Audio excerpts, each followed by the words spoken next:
Mats. I'm here talking about the Season 6 Nexus main event finals with Superstition and Audacious Hand from the Nexus server. We are relaxed today. Keith's relaxed in the pool. I'm out in the back.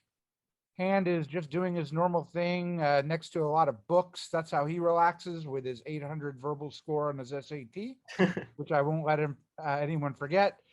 We are brought to you by diplomacybriefing.com, where you can get all your diplomacy briefing, diplomacy hobby news, totally free. Signing up at diplomacybriefing.com. Okay, we are now in spring 1904. I think there's going to be a lot of rants. We finished up spring 1904 at the last episode, and I'm getting the distinct feeling that people don't like us. Nobody likes the podcast anyways. They attacked us, and all I can say is you get what you pay for. After this season, Lady Razor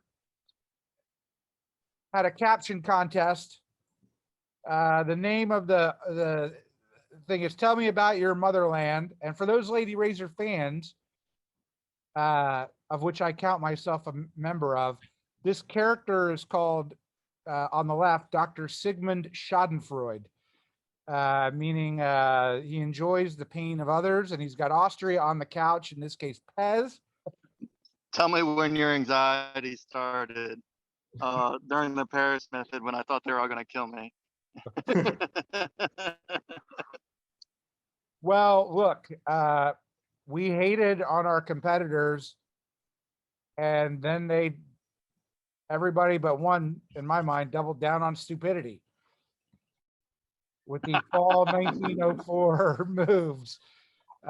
You're really hating yourself here. What a turn of events. It's hard for me to not call this game at the end of 1904, given this set of moves. But fellas, we normally start with Turkey, but I cannot do that this time. I can't start in the East. I must start in the West, which was an absolute brutal portrayal of France by England, who also picks up 2 from Germany and gets Germany to take another French dot. And this is about as good as it gets for England. Reactions? Yeah, I'm just not too sure what's going on with Germany's moves in general. I mean, first he moves to the Baltic, which we chalked up to, master play by England. And then he decides to be a vassal by not having any fleets whatsoever to England, who is now uncontested. So I just don't see a path for Germany there. I understand England's favorable to France, but even if you knew that England was going to try to betray France with you, he could have let England look like an idiot and put England and France against each other without blowing up England. I think that would have gave him a lot more leverage, so he could utilize them against each other and get his home centers back. But now it's just like he's just gonna. I don't really see that happening. I think he's pretty much thrown the game to England, and it looks like it's almost his idea the entire time and not England's master play. That he's just like, screw Russia and France. They're not willing to help me. I'm just going to give it to England because, without that move, England would have been stuck at 4. I mean, we were criticizing England the entire time. So I think Germany pretty much just gave it to him.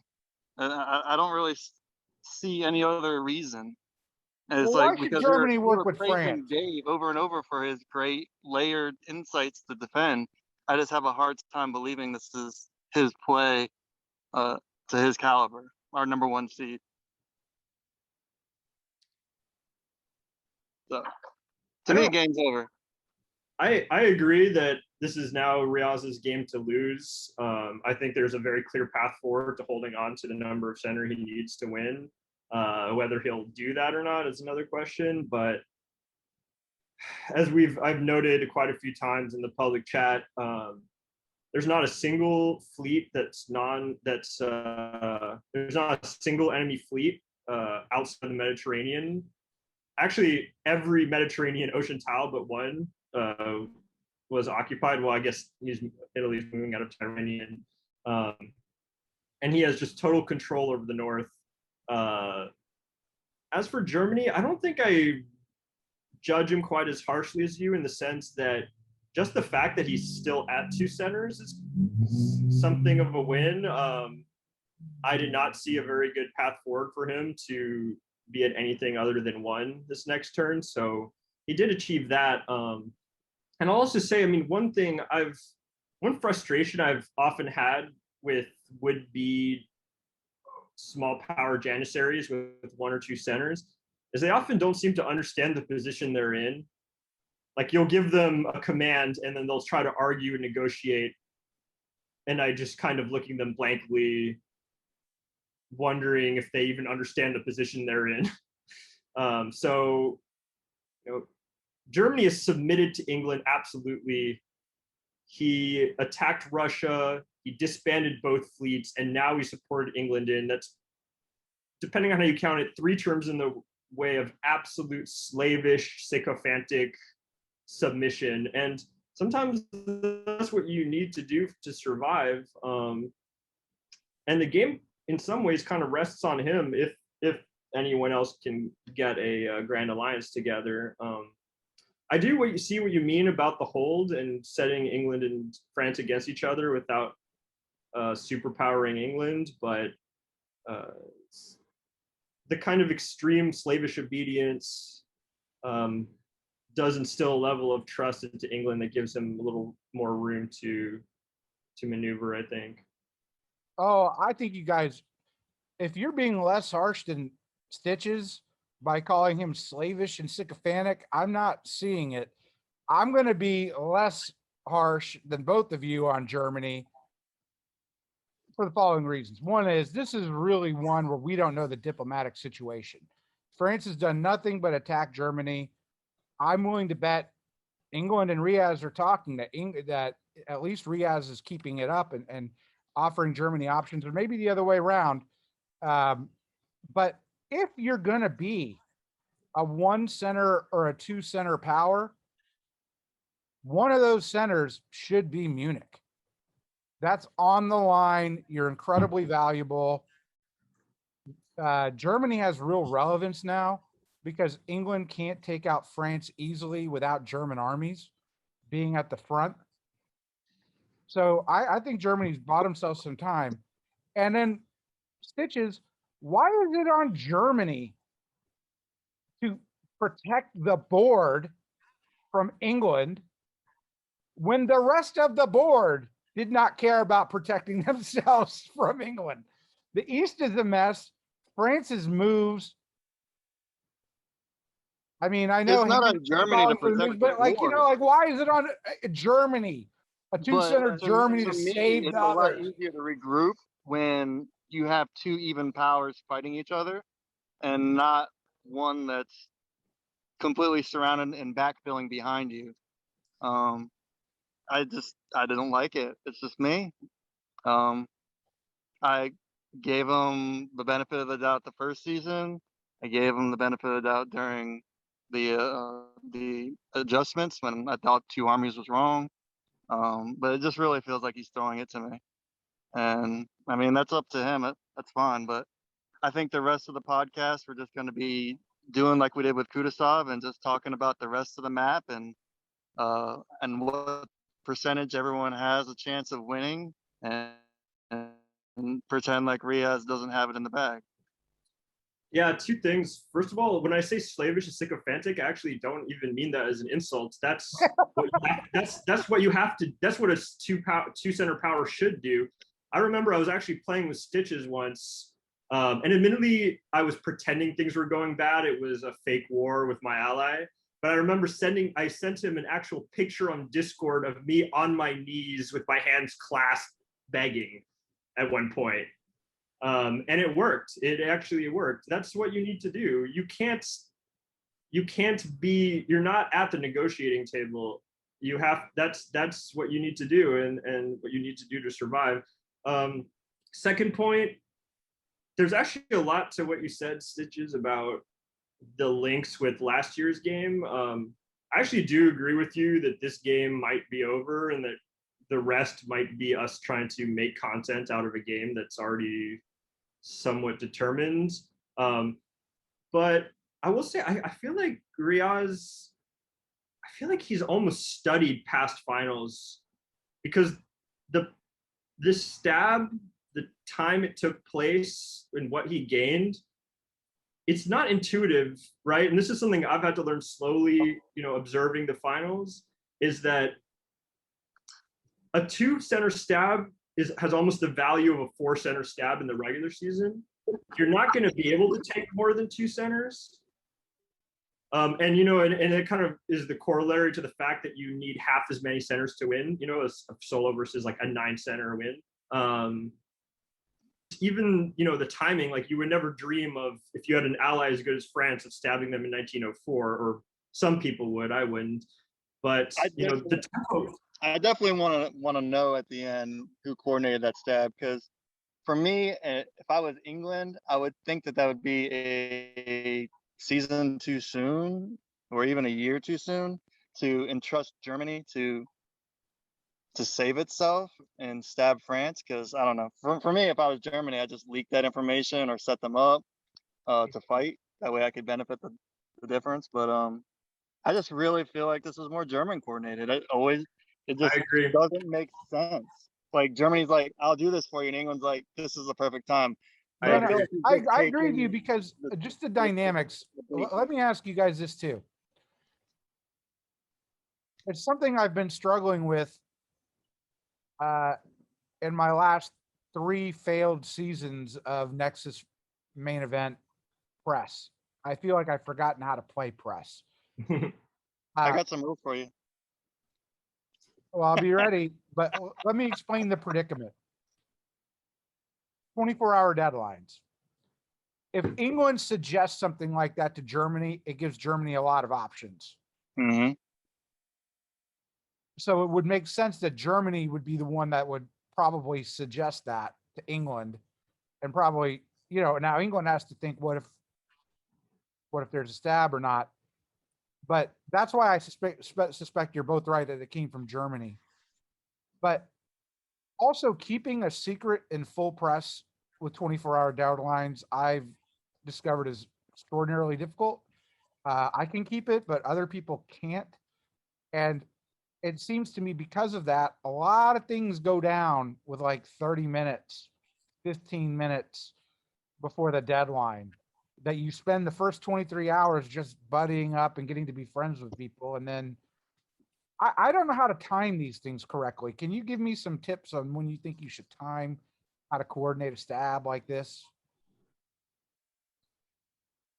Well, I'm not a stabber, so what's that? I don't do well in finals, so I'm not one to talk. But usually finding someone in your time zone is very helpful, because you're almost always on the same page when it's going down. You see that in most finals, where people usually communicate the most with people in their own time zone. But yeah, I'll answer that, but I mean, just to kind of bring the thought full circle, I really do. I think you guys agree with me. I really actually do believe that England was setting up for an attack on Russia, especially with taking the Baltic. And I think, moving the Baltic to Berlin usually is a move I wouldn't like, because it grounds the fleet, but it also gets them an extra build. So it's worth it to me. I do wonder, so I think Germany did bring this forward, and that's one of the reasons why England felt he could believe it. I'm not sure Germany told England to take Berlin. I think Germany, once again, might have been hoping for a build there. I think that might have been non-consensual. As for secrets, I think, again, that's really something that depends on style. So some people use that last minute stuff to kind of keep a secret and to keep people on their toes. For instance, Powa is someone who will always come at the last minute. He'll change his mind 20 times to confuse the situation, to spread a kind of misinformation through uncertainty. his supposed uncertainty about his moves, and then 5 minutes before adjudication, he will panic or something like that and change his moves and do something else. But for instance, when I've played with him, I find, and I will make this clear to people, I actually find last minute changes in plans be completely unacceptable and will like increase my desire to eliminate that person. So there's a little bit. I'm up wishy-washy, yeah. Yeah, there's a clash of styles there. I think that really the key to information management is a lot, you identify the people on the board who are talkers. This is actually something that Stitch has taught me to some extent. You find the people on the board who are talkers and who aren't with you, and you use them to spread misinformation around the board about what's going on, which both delegitimizes their word and which jams the signals about what you're doing. There's a telephone game. Yeah, there's a lot of techniques to it, but again, it's really I think depends on style, like so much else. I will say, do you have a screenshot of Mad Max's rant against us? No, but I can pull it up. Hang on. So, yeah, so I thought in terms of keeping a secret, I found that really interesting. I mean, everyone's focusing on, actually, it's so funny that people in public chat groveling before Mad Max, being like, oh, I'm so sorry, I hope you're not mad at me. As if these finalists, there isn't, as if there's not a purpose behind everything they say, right, in pub. Now, what I found interesting here, I'm not sure if he intended to let this slip, but to me, it strongly indicates that Italy knew that a stab on France was coming, and that's why he felt safe building that fleet in Venice and continuing to attack Austria. Now, that doesn't necessarily validate. Where are you reading that? I know you say that, but I'm not sure I think that's what he's insinuating. He's like, you guys are off the mark. You don't know what the diplomacy is. Based on negotiations and the board. Yeah. Make sure you have a little respect for finalists. It will help. I respect the finalists. Yeah. You all made the finals. I didn't. We're all finalists at one time. Well, in terms of respect, I would like to harken back to when I admittedly played a terrible, terrible finals game, one of the worst in Nexus history, which was not representative, I think, of my play. It was, anyway, I don't need to justify it. Humble wasn't easy on you. Humble literally recorded the sound of a toilet flushing on the pod while my heart was being broken to describe my play. So look, I know this is, saying that people need to suffer like I suffered is a way a lot of bad things like beating children and, gets perpetuated in the world, but just throwing that out there for perspective. But still, I see this, he's saying based on negotiations, he's basically telling us that fleet in Venice wasn't vindictive and that he knew that France was going to have to pull back away from him. He didn't say it was not vindictive. He pretty much said it wasn't only vindictive. Well, I think he's in denial about his vindictiveness. He wants to act as if, because the thing is, it is true that if he knew that France was going to have to pull back because of a stab, that does lessen the urgency of turning towards France to protect himself. However, I actually think a lot of our points still stand, because whether it's an EF or a supercharged England, the rest of the board should have been already loading up against the former German territories to challenge that.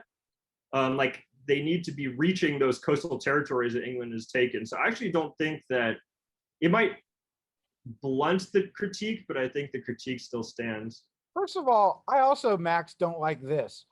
I prefer hobby to be promoted from positive commenting, not as constant critique. The episode was entitled A+++ for England.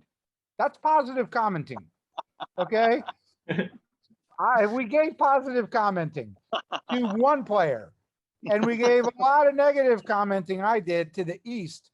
I'm sorry that I was yelling. I'm passionate, but I have to turn the sound down for you. I've taken it. I had to be reminded by hand about the Comment Act. I created the Comment Act and the Protect Act. Look at this. This is against hands. Competitors opposed to Milkman's egotistic and noxious tongue lashings.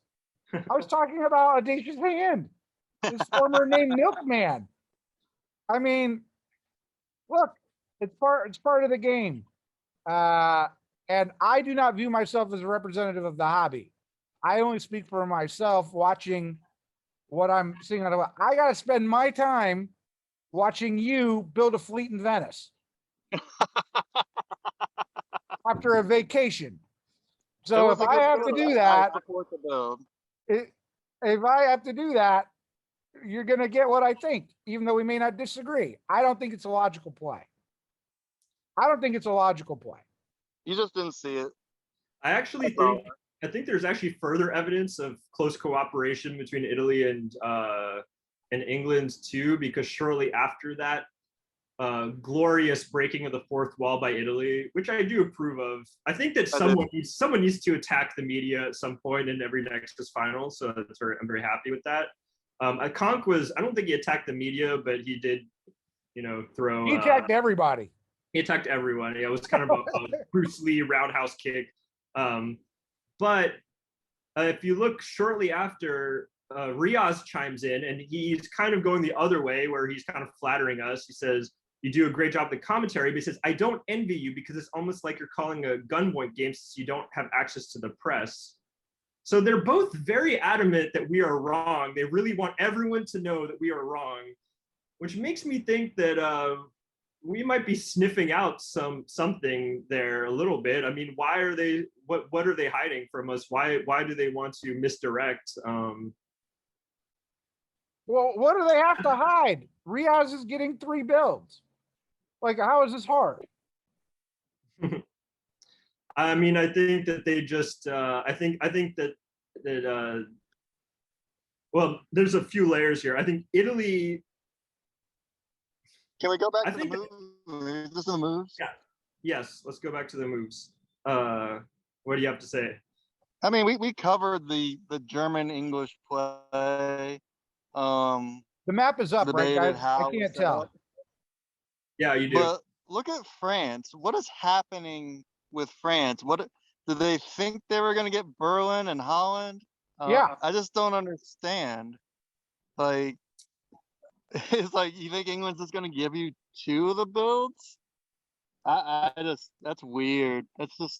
That's a big setup. And then to know that all the disbands are happening in the north and not keeping anything back in reserve. It's like, I definitely admire the trust, but England's at least a year away from a stab, or going to stab within the next year, just because he has full control. He's going to run out of room, even if he gets to St. Petersburg. So hey, I'm going to say I was wrong here, Stitches. What's that? I'm gonna admit I was wrong. About France really needed that army, those 2 army builds, because it's gonna be bad without the armies now. Well, he did well until that point, but yeah. I mean, just I don't know. Like, they just told him he was getting everything, and he just believed it. That's just too good to be true. They're like, hey, we're gonna put you in everywhere, and then, just move your fleets away. I agree, and there's a few layers to ways in which France kind of brought this on themselves in some ways. One is, if you are going to play a trusting game, you need to exploit that period of trust and make the gains you can efficiently.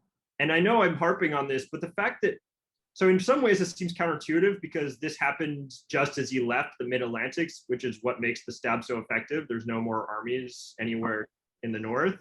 But the truth is, he could already, for instance, have Tunis. He could have already projected his power much more efficiently and have more builds and be stronger, to put it bluntly. I disagree.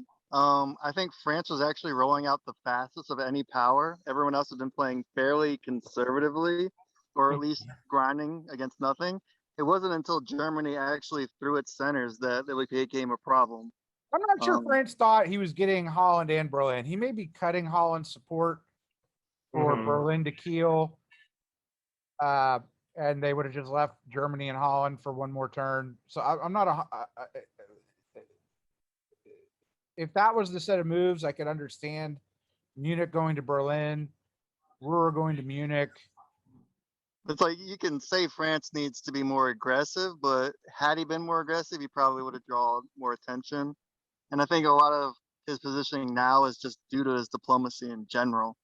So I Sure, we can. theoretically, yes, he could have been more aggressive, but I don't think he'd be in the same position if he had been more aggressive. So I reject that.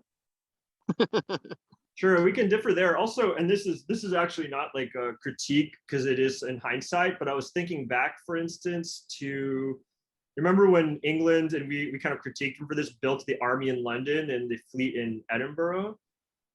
Looking back on it, I actually think, and this is something I might take note of, when someone is doing something that's ingratiating to that level, I think that you might want to perk up your ears, right? Because it's almost like as if they're trying to lower your guard, right? Like they're giving up their own gains, and so they might be thinking that they're going to get those gains from you. So I know that's kind of a difficult point, but I think that's one for the notes, right? That's big in face-to-face play, I'll tell you. Unusual builds. And I know Riaz comes from the face-to-face hobby, but I think that's a good point also. Like I mean, he built the army in London to try to get his fleet out of the mid-Atlantic to make him feel comfortable. Right. It's wonderful play. While France commits against Italy here, I have, if it was a stab of Germany taking Berlin, was it a good one? Well, everything on the coast if I was England, do as much as he can to try to cinch up that minor stalemate line, because that minor stalemate line can actually win you the game. And there's nothing anyone can do about it. I mean, the real, this game is turning me into something of a Riaz fan, just because his diplomatic work is it's so far beyond the other powers, in my opinion. It's almost like watching some shabby ponies chase a stallion down a beach. I mean, look at it this way, right? If I'm right about this hint in Italy's public post, right? England has a good relationship with Italy, a kind of your classic information control, not direct alliance, but and Stitches, you and I have done this a few times just because we end up drawing England and Italy for some reason. But the idea of ping-ponging France between England and Italy while you eat away at them is really classic Italian English information control and cooperation. So he has a good relationship with Italy. He had the more obvious and seemingly close alliance with France, right? And he did everything to butter France up. And if you look at their public chat, Harding, they would like each other's posts. I even suspect that he donned that Hawaiian shirt just to fool us. No, I'm kidding. But so he seems to have a good relationship with Italy. He has a good relationship with France. He was the only one who, in some ways, maintained contact with Germany. Sometimes just continuing to follow up with someone who seems doomed, whereas others ignore them, is the key to the game. With Russia and he clearly have an agreement. I mean, we'll can get to this later, but in some ways, this is an amazing term from Russia. And once again, I have to say, Ewok's playstyle, I really want to talk to him one day because it's a playstyle that just absolutely baffles me, and just he does so much that seems so wrong, and yet somehow, even when they can, people don't attack him. People he stabbed come back on side. It's really impressive to me. But but that said, right? So he's besties with Russia, France, Italy. You always suspect a kind of creeper alliance between the corners. You don't even have to be an ally with Austria, since them just existing benefits you. I mean, just the way in which he's cultivated a good relationship with everyone on the board, whereas the rest of the board seems riven by these intractable grudges, is so impressive. I like it because he's doing what I do way better. So it's an example to me. I mean, the thing is, he disarmed So we're going to Russia? France and Germany by his diplomacy this entire game.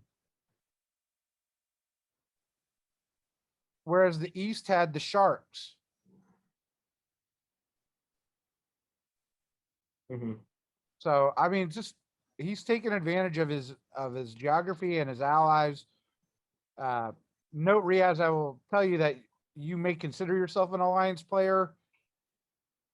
That might be true through 1903.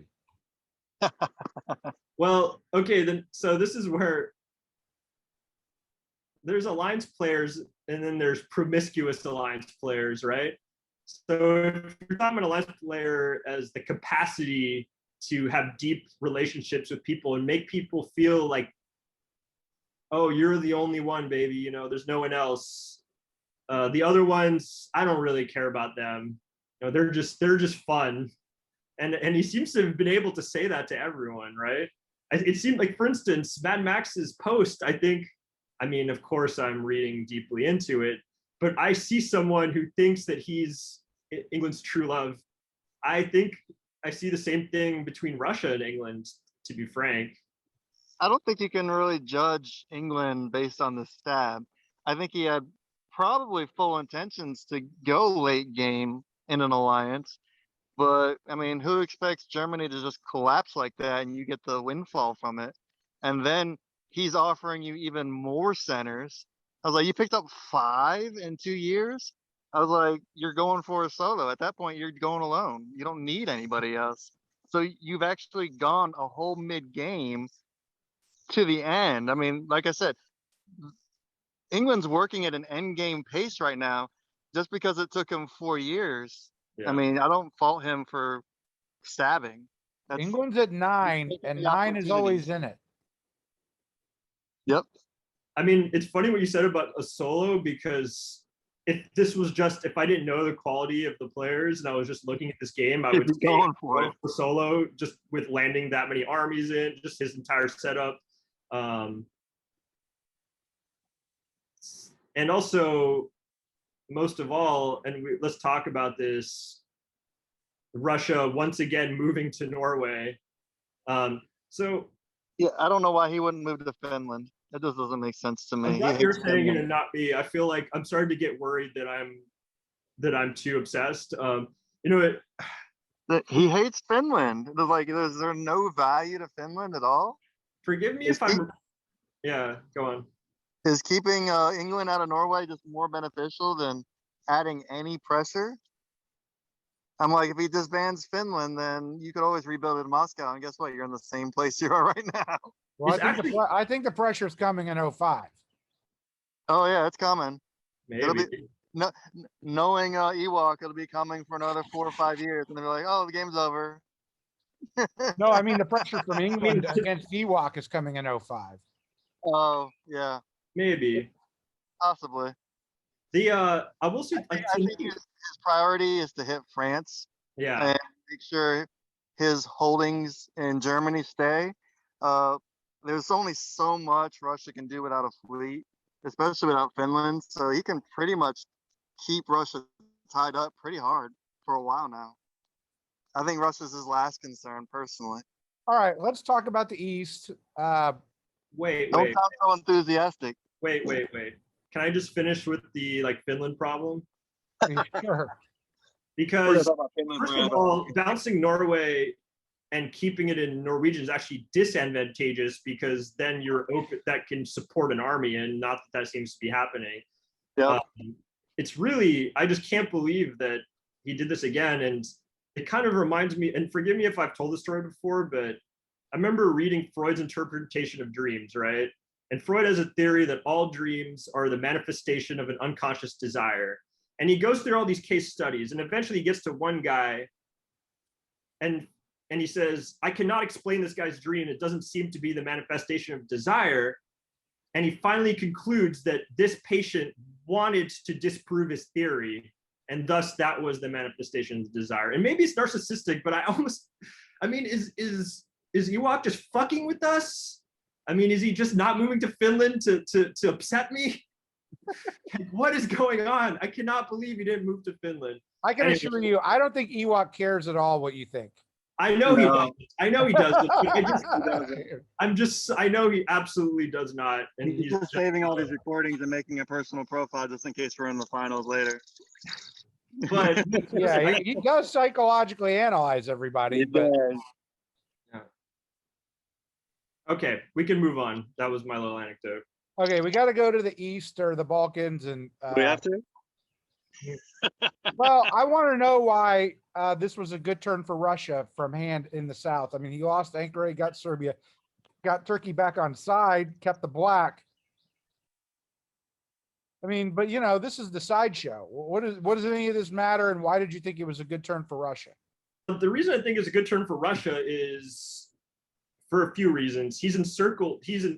I personally, I cannot believe Turkey didn't get 2 builds here. I cannot believe Turkey didn't insist on him going to Serbia, which he probably just doesn't want to leave himself open to Russia again, or take Greece, or just take Greece. And what I see happening here is it's the absolute classic superior Russian position, right? You eliminate Austria, you keep Turkey and Italy at each other's throats, and I think it should be pretty obvious that Russia and Italy are pretty close, right? I mean, Russia came in and hobbled Turkey, didn't press the attack, but did just enough that Turkey couldn't move out against Italy. You know, they've been cooperating against Austria off and on for quite a while. And all Russia has to do is keep them small and fighting. And once Austria is gone, you select whichever one is more subservient or whichever one you think you can take out later. So in that sense, he has a really good position in the South. I don't think he knew necessarily that England was going to go up so big, and I do think that he's being lackadaisical in the North. But on the other hand, it's just like last season. If you guys remember last season when Ewok played Russia, he could have, England, actually, ironically, Tenjian could have taken St. Petersburg, you know, with Germany's help or on his own for a really long time. And somehow, you know, maybe Ewok he's just such a cute little teddy bear that no one wants to take St. Petersburg from him. And it's the same thing. He just has this kind of psychological force field, and it's working. I mean, tactically, I disapprove, but it's working. So I mean, I think the game's pretty much over, but if someone else could win it, it would be him. Be Russia. Yeah. I think it's interesting that what we predicted would happen in 1901 is now happening now. Like, they're like, that was a great idea, but everybody knows about it, so let's just hold off for a little while.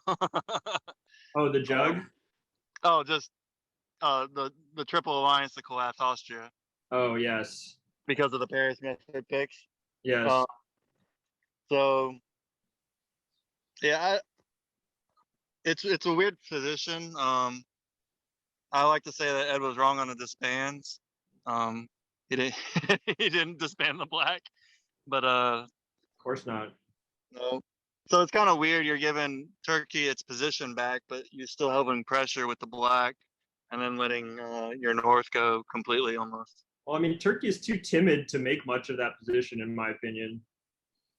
The thing about Russia is, and maybe Turkey to a I think Turkey's really hard to collapse. Italy has to turn west to help against the English threat, right? According to Max, it looks like he won't do that, right? You know, he's friends with England. Yeah. I think that's a big mistake But on the other hand, he can't turn his back without Russia or Turkey profiting. So, I mean, I'm not sure if Max has some great strategy, what he's going to do. Yeah, by the time Austria collapses, it won't matter. He'll be surrounded, I think, by bigger powers. He's doing the best he can with what he's got, I guess. I mean, they have to. Okay, England's going to win this game. I'm not going to make the same mistake we did last time with Kutuzov, right? England's going to win this game. We remember we talked about sociological versus mathematical probability. The sociological probability, if not the mathematical probability of England winning, is almost 100%. I mean, I don't know. Austria's falling really fast, but they need to get up onto the German border now, because if England continues to take the northern shore, and they need to pressure those tiles before he gets fleets, for instance, into Helgoland, Bight, into Baltic, supports that cannot be cut. They need to load up before that happens. And I really wonder how they're going to do it. Okay. Or if they're going to do it. Let's talk here about builds and disbands. Turkey gets a build. What does Turkey build? So you're just going to skip everyone else's moves. I know. Well, I mean, it's just pointless. Italy did nothing except took Tunis that he already had. Austria defended as best as he could. Lost Serbia. So just move to builds and disbands. I know they're through. I have not seen them. If you've seen them, don't comment. I haven't seen them. Okay. I think Han may have seen some. What does Turkey build? Superstition. Fleet Smyrna. Or Fleet Con. Well, Fleet Smyrna. That's what I would build. Off the cuff. I haven't really looked at it much. I have seen the builds, but I actually put some predictions in public chat, which I'll just reiterate here. I think Fleet Smyrna, not because I necessarily think it's the correct build. In fact, I think that with Austria collapsing, Italy and Turkey should start thinking about working together, perhaps, in case Russia, tries to expand further. Maybe not working together, but keeping a path to cooperation open. But I think Turkey is just so deeply in Russia's thrall that he will build that Fleet Smyrna and push mindlessly west. I don't think so. I think I'd build in Constantinople. I'm not sure what I would build, whether a fleet or an army, to be honest with you, because I'd want to give Italy some comfort to move west. Okay. Austria has to disband. Yikes. I guess you have to disband Albania. Yeah, or Tyrolia. It's not a good situation either way. Italy, with his fantastic play, gets no builds or disbands. So great job. Good job. Positive feedback. Russia is flat. Correct? So great play. Yep. Flat. Germany is flat. Okay. France has to disband too. For me, goodbye, Marseille and North Africa. I disagree heavily. I mean, again, it's because I do know what the builds were. That might change. Marseille, right? Huh? He means Gulf of Lyon. Oh, yeah. Gotcha. But I think so. France, his value to the board right now is keeping or trying to keep England under control, right? And England has the opportunity to take North Atlantic, Irish Sea, and the English Channel next turn. He's going to fill at least two of those, I think. France can still move into the mid-Atlantic, and he needs 3 to defend the mid-Atlantic. If he loses the mid-Atlantic, the game's over, France is over, everything's over. He needs all 3 fleets, in my opinion. You can defend Burgundy with 2 armies still, for now at least. So I think disband 2 of the armies. I would disband Piedmont, obviously, and Ruhr. Piedmont. Yeah, I Ruhr. did the same. I can see an argument for that. Okay. England gets 3 builds. I would build all 3. I would be tempted to build Fleet Liverpool for London and 2 armies. Oh, you're a 2 army guy too, huh? Army guy. I would build Army Edinburgh, Fleet London, Fleet Liverpool. But that's me. So I had a bit of an argument with people in the public chat about this, because, well, some people were calling for 3 armies, which is just absolutely absurd and ridiculous in every way. He's only got to build 1 army because he's got to go through York. So we know that's going to be.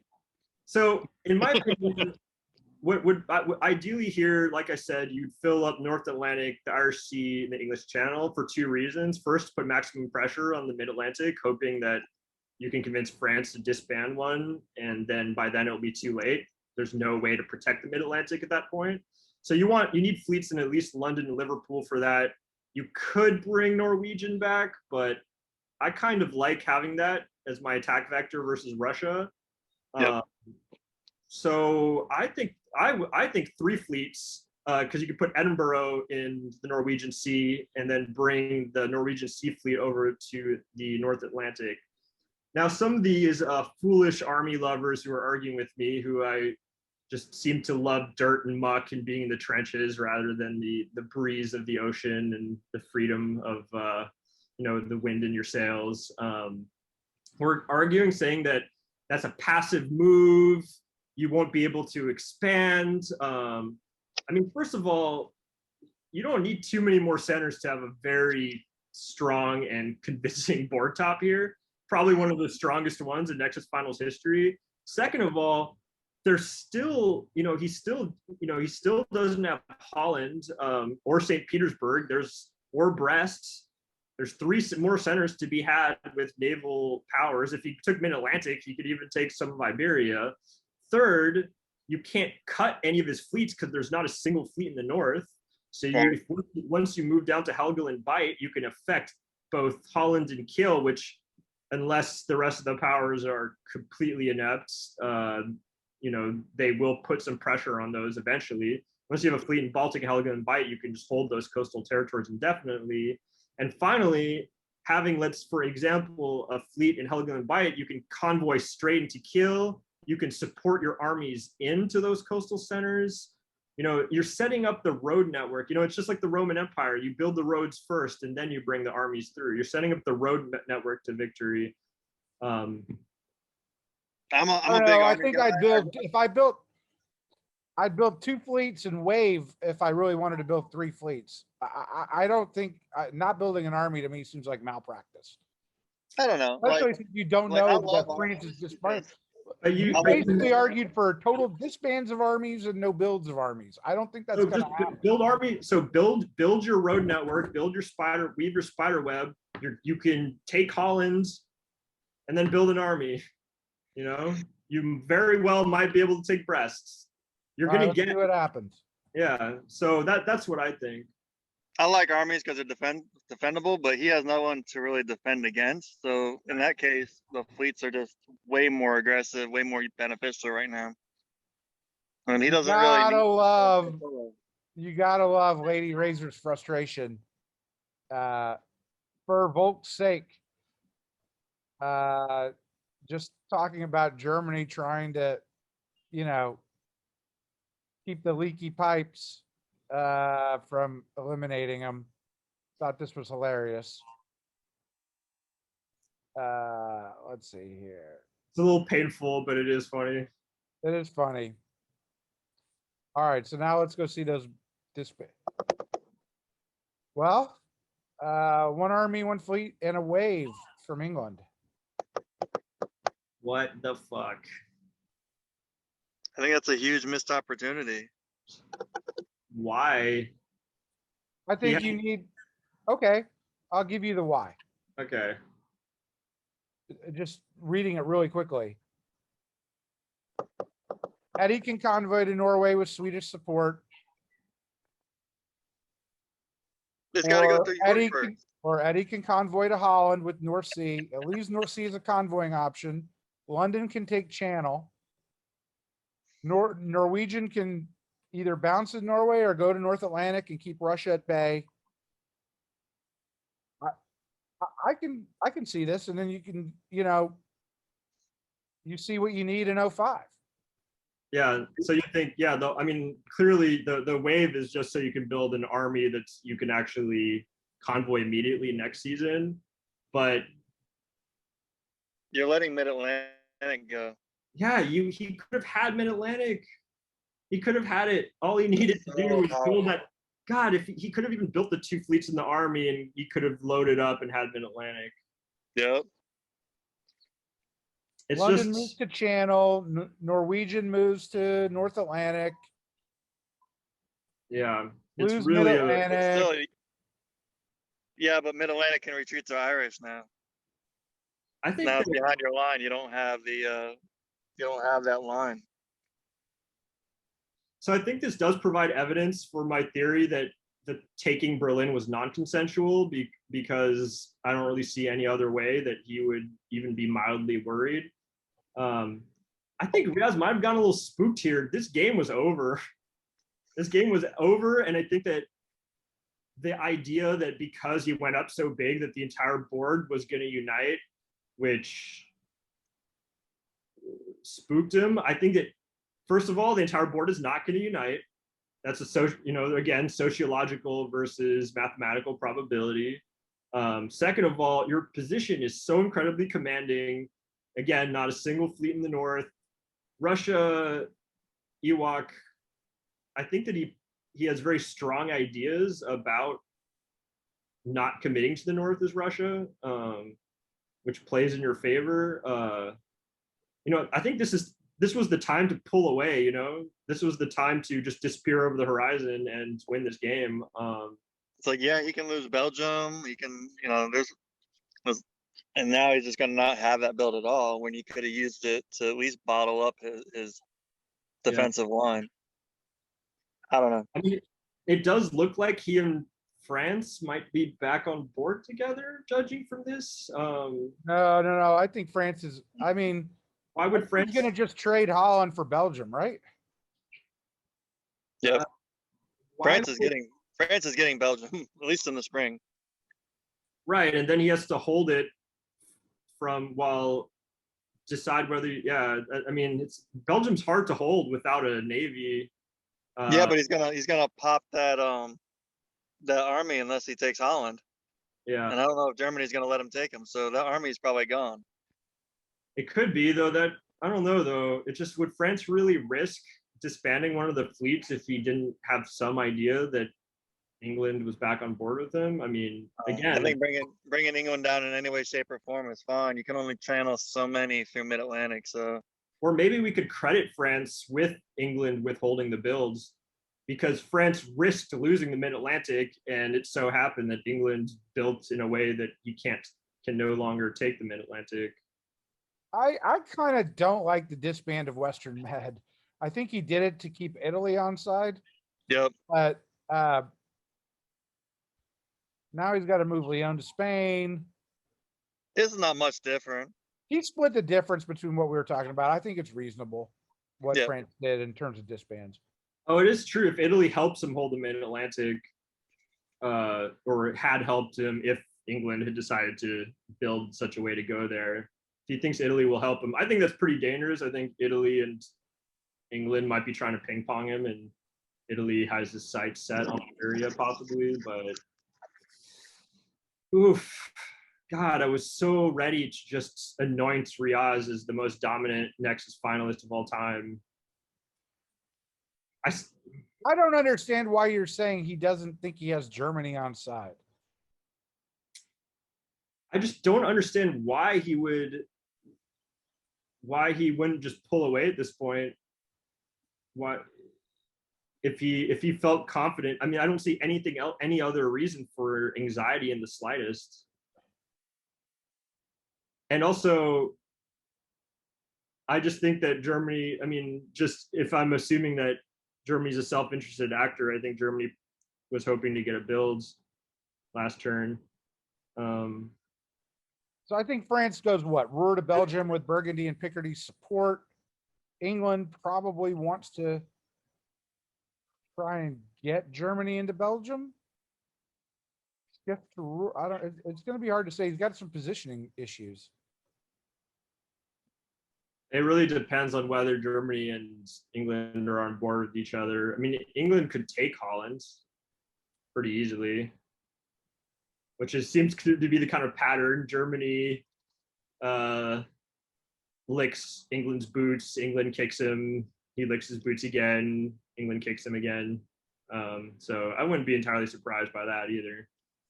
I think Germany will work with England still. But maybe not. I mean, Kiel. For what? For what, though? What is he going to get from France?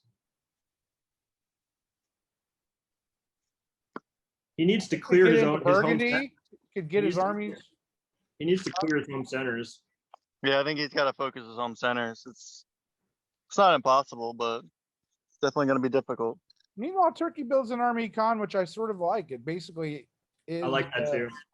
He's going to take Greece, you would think. That means he's on board with Italy. He's trying to get the maximum amount of builds he can from Austria. Then maybe he's not going to take Greece. Maybe he'll backfill through Serbia. It's possible. You might see him push into Greece just to pull out. I don't know. Just depends. I think he might convoy into Greece with support from Bulgaria, and then he has 2 around Serbia. Just push Russia up. Yeah. You don't get Serbia, you get, Bohemia. But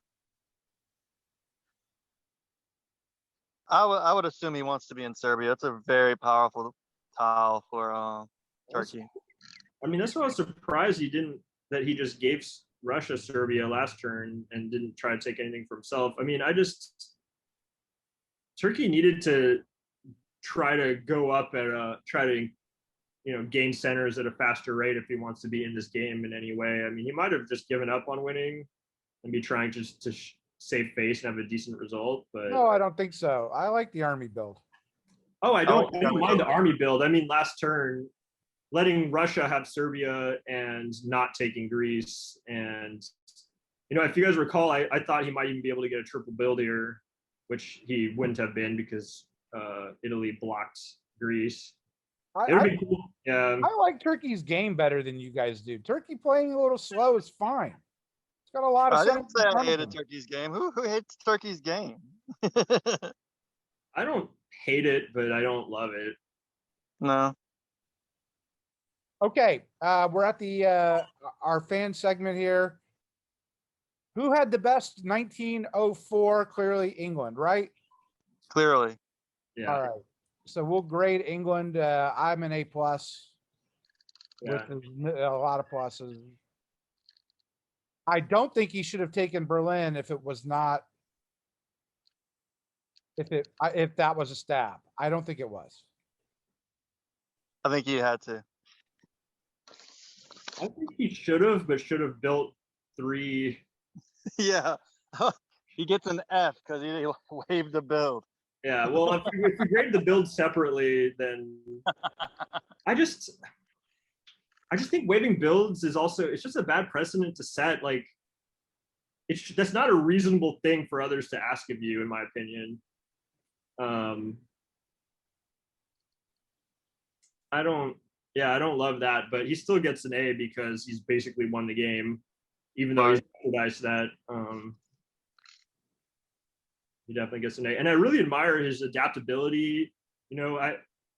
Some players really they come up with a plan and they stick to it no matter what. That's always been my critique of Pez, for instance. But the fact that I think that he reversed course when he sensed an opportunity, the fact that he has good relationships with everybody, just the dominance he's exerted over this game is impressive.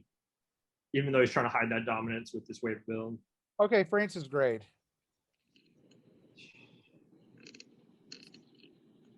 Can we go back to the moves just so we can have it in front of us? Are we doing moves and builds together? Yeah. Or do separate if you want, I guess.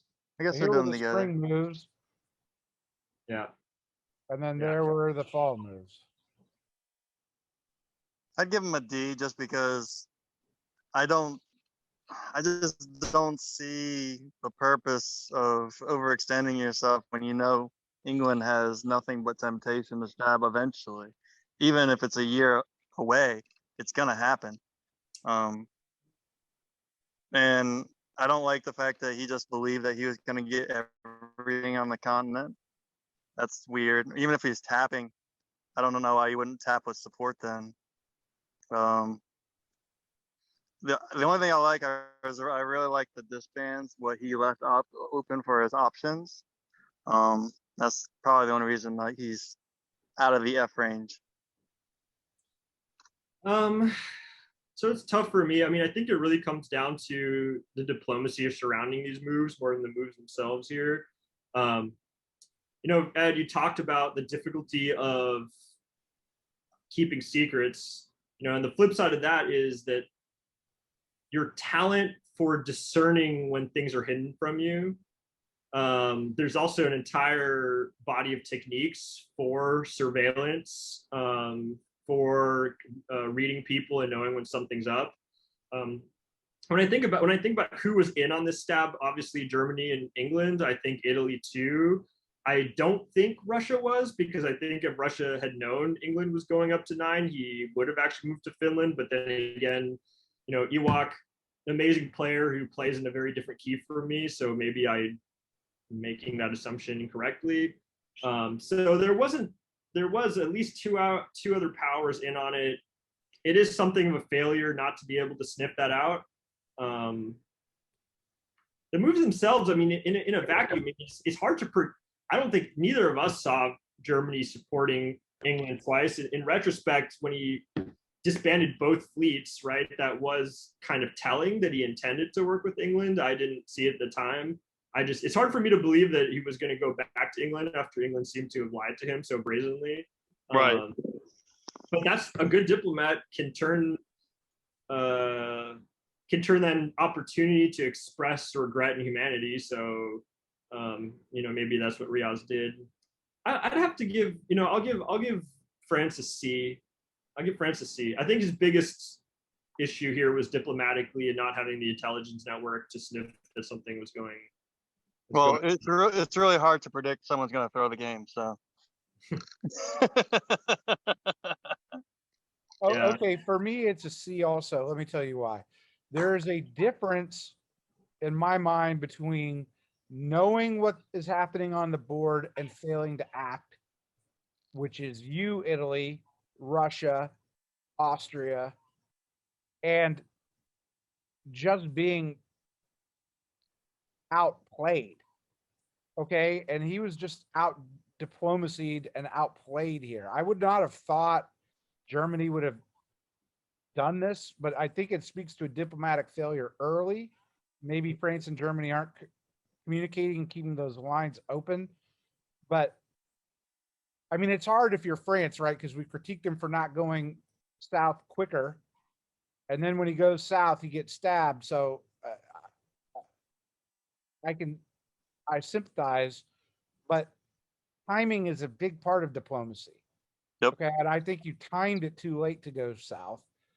C minus, I'm talking myself into. I agree. If you just read the moves and you thought what was going to happen, they're fine. You just got duped, and you should have snuffed that out better. But I like the South moves. I don't really mind that too much, but I just don't understand him believing getting or even tapping all of that and just leaving it open. That doesn't make any sense to me at all.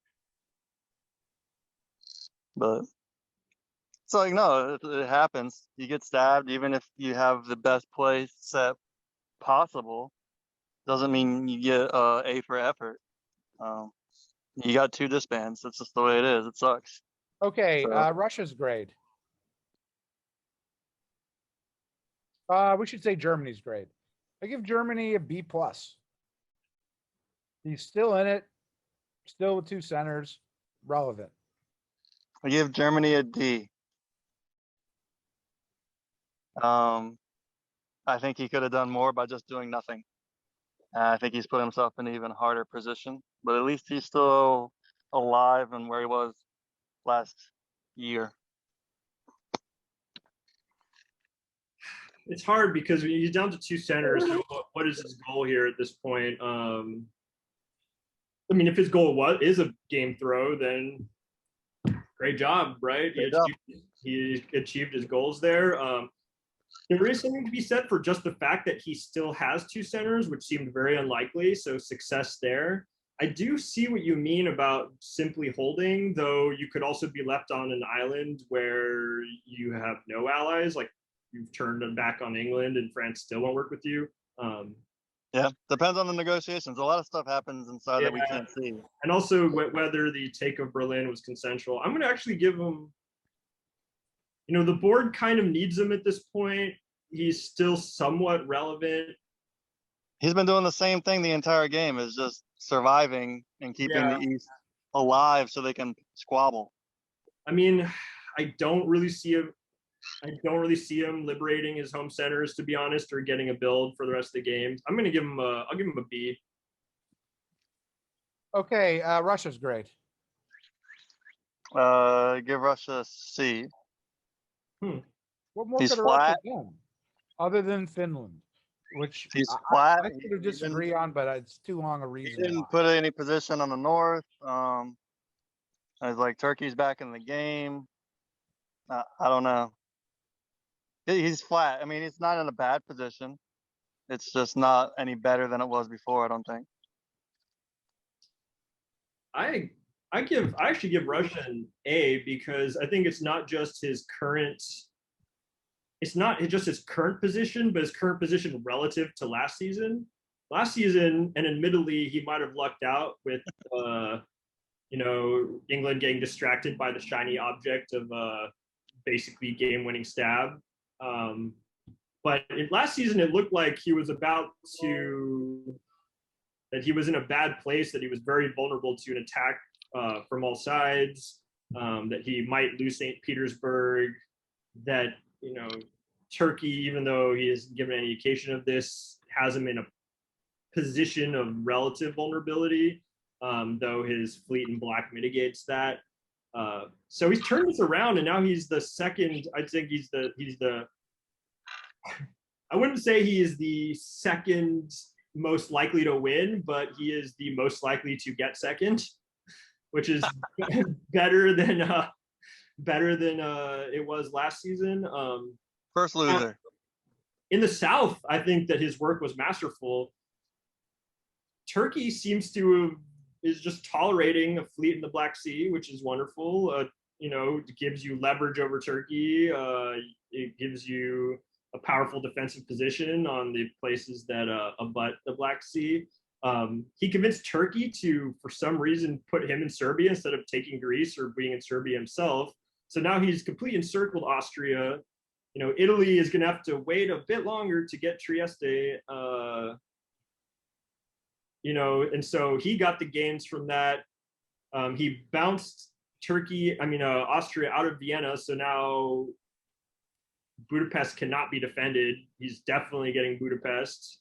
At which point Vienna can fall too pretty soon. And then he even has a position to go against Trieste and Italy, or to kind of turn around and use the power of his convoys to take Turkey out. It really, again, it's with Russia, it's perfect setup.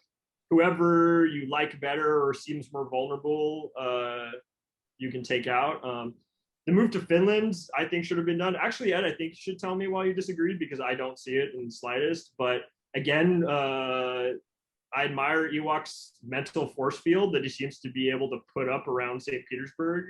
So, I wonder if he even has this practiced line of reasoning that works really well. So at this point, I have to just more admire his psychological force field than tear him down for Finland yet again. I'm actually just getting tired of saying Finland. So yeah, All right. So here's the issue, which is he doesn't know England's going to stab. If he doesn't know England's going to stab, then bouncing in Norway, so where there's no threat to St. Petersburg, in my mind, makes perfect sense because if he moves to Finland and either holds Moscow or moves up to St. Petersburg, the issue there is England then is required to match force with force, and so now it's going to get more entangled. And he's focusing on the South, and this is the best way to sort of stalemate, the North. In my mind, it's fine. Right.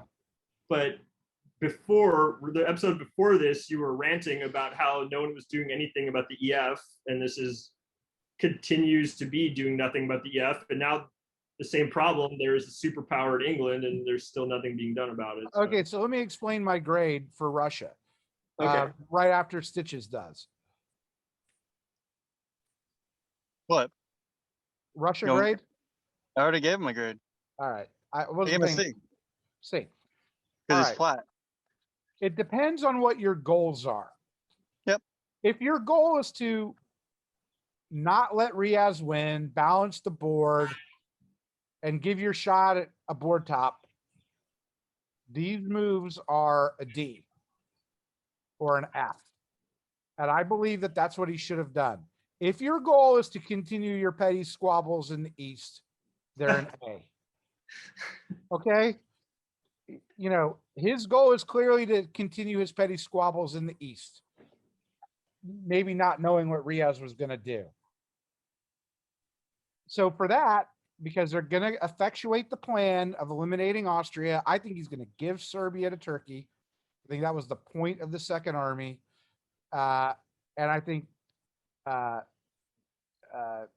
Italy might be throwing a bone of Trieste, but I think Austria is going to be gone, and then they'll all convince themselves they're going to get to the line. I'm not convinced. I think it's too late, frankly, but we'll see if that estimation is right. But for what he needed to do in the South to continue his petty squabbles, he could not have done better. Italy, here's some positive criticism. You effectuated good diplomacy to not lose Greece.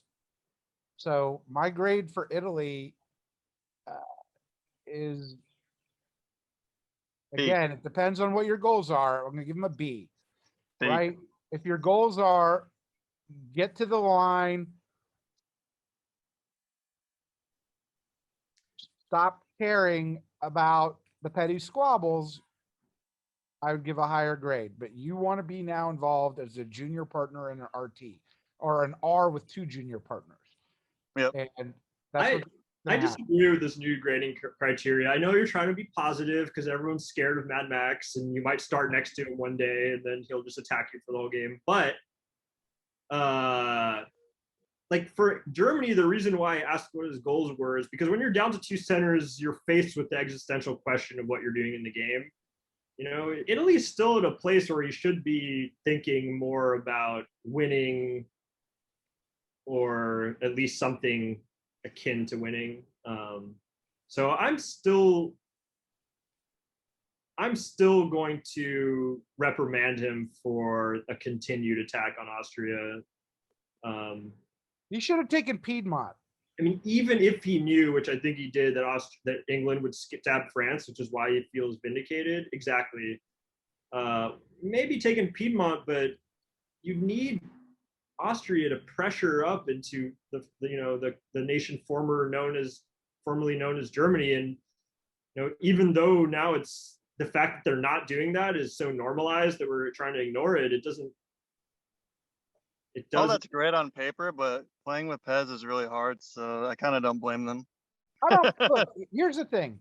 Russia and Turkey have been nothing but anti-Austria. Yeah. It was Italy who had his toe in the water and held Venice 5 times in a row. Okay, I didn't do that for him. He did that on his own. They could have taken out Austria if this was the plan a year ago in 03. Right. But again, like, what are you?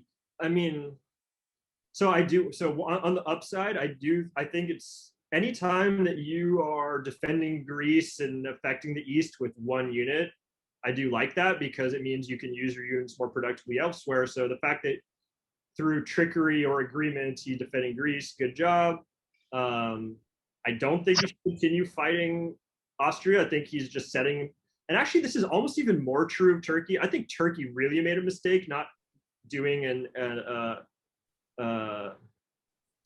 Austro-Turkish alliance earlier in the game, Powerful.